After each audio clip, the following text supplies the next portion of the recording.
Magandang araw mga kaibigan.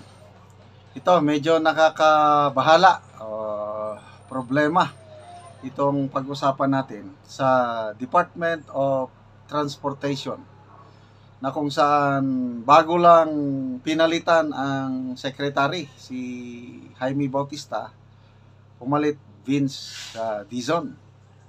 Tapos ang unang hakbang nitong Vince Dizon is pinagtender niya ng courtesy resignations ang lahat na undersecretaries at saka mga assistant secretaries. So, parang linisin ang ahensya. Nako, itong balita ngayon, grabe. Itong post ni Optic Politics 2 hours ago, sabi niya, anong nangyari? DOTR faces administrative challenges as 400 engineers resign. So, bagong kalihim, pinaresign niya ang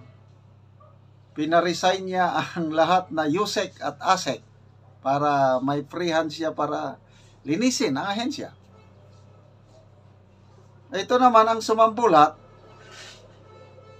400 engineers, ang dami. So, anong mangyari sa Build Better More ng administrasyong ito? 400 engineers, paano mo maisakatuparan ang mga infrastructure projects? Kulang ka na ng engineer. So, ano kaya ang dahilan? Bakit exodus, matawag ba ito na mass resignation? Okay, so ito, nag-research ako sa balita ng Bombo Radio. 400 engineer ng DOTR sunod-sunod na nag-resign sa mga nakalipas na buwan, ayon kay Secretary Dizon. So hindi naman pala, hindi biglaan ang pag-resign. Mga sunod-sunod nga buwan, resign. So anong dahilan? Ito, basahin na lang natin ha. Paliwanag ni Dizon, ilang mga administrative problem tulad ng pagka-delay ng sahod ang nagtulak sa mga inhinyero na tuluyang umalis sa ahensya. Bakit ma-delay ang sahod? Ano ba sila? Hindi ba sila permanent engineers ng DPWH? Baka contractual? Ano bang nangyayari sa mga engineers yan, tapos ididili mo ang sahod? Ay talagang may malaking problema. Okay, may nabasa akong problema sa DOTR. Yung panahon ng Duterte administration, sinimulan nila ng subway, yung daanan ng train sa ilalim ng para wala ng traffic. Okay, may loan. Ang Duterte administration nakakuha ng loan sa Japan. Ngayon, yung punto na yon, yung loan from Japan, parang dinivert. I don't know kung saan dinala. So wala nang pundo, wala nang i-implement na for, I think, 2024 ba o this year. Wala nang pundo para sa railway, lalo na yung subway. Nako, yung undersecretary ba undersecretary for railway project nag-resign. Dahil ano pang gagawin niya? Inalisan ng pundo. Imbes na sinimulan ng PRRD administration, napakagandang proyekto. Pag sakay mo ako, kapunta na ako sa US, Canada, ang bilis magbiyahe. Bakit? Pag sakay mo ng train, marami subway, pati nga ilalim ng dagat. Dumadaan ang train, ilalim ng dagat na yun o kaya malalaking river, dumadaan. Ang bilis. Ayun, sinimulan ng Duterte administration.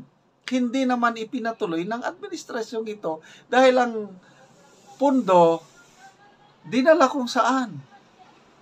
Wala na, classify, dinala na sa unprogrammed appropriations ang pundo para sa railway.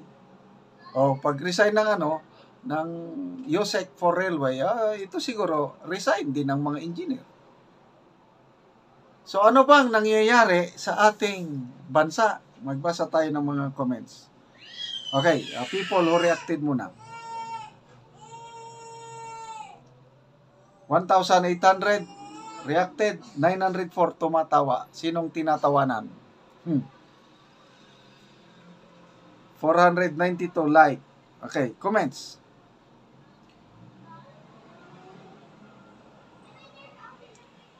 Manong Tiosaiko, sabi niya, posible na may malaking projects na plinaplano at sa tingin ng 400 ay mga racket lang ito, kaya better to resign, baka masira lang sila. Fall guys, escape goats. Or, these 400 are involved in anomalous transactions and better leave than legally fired. Okay? Ito naman, si Olive Honyor. Naglinis kuno. Yun nga, yung pinaparesign ng mga USEC-ASEC. Ang problema dyan, kung naglinis ka, kung wala namang budget pa rin yan. Kasi wala namang plano. So malaking problema ito. It's a challenge. Paano magpatuloy ang Build Better More? Galing ng pasipsip. BBM. Build Better More. Nasaan ang Build Better More? Bago lang nag-collapse ang malaking tulay sa Isabela. Pinondohan ng ilang 274 million. Bago lang natapos yung tulay, gumastos tayo 274 million para palakasin. Tulay, sinimulan pa ng administrasyon ng Aquino. Itinuloy ng Duterte. Tinapos ng Marcos administration ngayon, kagabi, nag-collapse. So ito po ang ating DOTR dilemma.